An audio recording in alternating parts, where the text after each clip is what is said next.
Put the correct preposition in the blank. I am quite dash home in algebra. ওকে এটা বোঝাচ্ছে কি এটা কিন্তু phrase. G sir At home মানে দক্ষ। দক্ষ জি স্যার দক্ষ at home মানে কি দক্ষ। মানে উনি অ্যালজেব্রা দক্ষ আর কি ঠিক আছে একটু ভালো দক্ষ বা অনেক বেশি দক্ষ এরকম বোঝাচ্ছে I am quite at home in algebra. Okay At ঠিক আছে ওকে জি স্যার এটা উত্তর। আমরা পরের একটা কোশ্চেন দেখি। জি স্যার হ্যাঁ okay next Fill in the blank with right preposition. We went আগের home.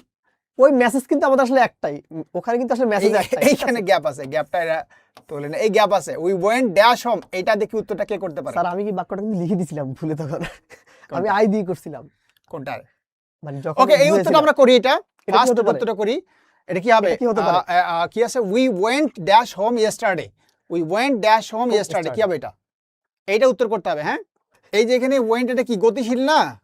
গো জি স্যার। থেকে তো ওয়েন্ট, জি স্যার গো থেকে ওয়েন্ট, তার মানে কি এটা গতি আছে। গতি আছে গতি হলে কি হবে না?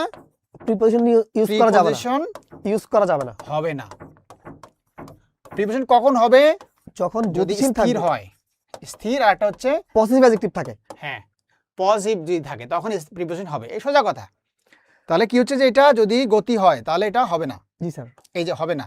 আর যদি স্থির হয় তাহলে অথবা হিজ বা হার্ট থাকে বা দেয়া থাকে তখন হবে। হ্যাঁ একদম সহজ কথা। এগুলো কিন্তু মনে করো যে ওই যে এইটা দেখো আমরাই কথা বলতে গেলে প্যাঁচ লেগে গেছে, জি স্যার তাই না? প্যাঁচ লেগে গেছে, কিন্তু প্যাঁচ লাগার কোনো সুযোগ নাই, ঠিক আছে?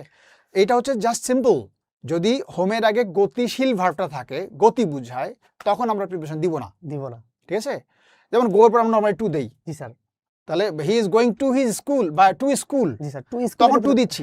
কিন্তু he is going dash home, তখন তখন টু হোম বলতেছি না, জি স্যার কারণ হোমের আগে এটা গতি আছে। গতি যেহেতু আছে সিম্পল জিনিস, গতি হলে প্রিপোজিশন হবে না, আর না হলেও স্থির বা হিজ বা হার থাকলে তখন হবে। এইটার মধ্যে কি বোঝাচ্ছে? ওয়েন্ট, ওয়েন্ট এই যে গো থেকে ওয়েন্ট হইলো, জি তাহলে এটা কি বোঝাচ্ছে? অবশ্যই গতি। গতিশীল গতি হলে কি হবে না?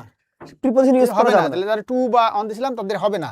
তাহলে এই যে অ্যাড দিলে হবে না, টু দিলে হবে না, ইন দিলে হবে না, স্যার কোনটা হবে? এই ধরনের প্রশ্ন মোস্ট অফ দা মানুষ কিন্তু কি টু দাগায় টু দাগাবে, এই জন্য তো টু এটা দাগায় আসে আসবে। পরীক্ষায়। এবং টু দিব পরীক্ষা হলে মোস্ট অফ দা টাইম এই টুটা কিন্তু এ নাম্বারে থাকে ওনারা দিয়ে দেয় মানে স্টুডেন্টরা এটা এটা তো আসছে যে এটা যে আরো অনেক পরীক্ষা আসছে, জাস্ট একটা কোশ্চেন দেয়া আছে এখানে।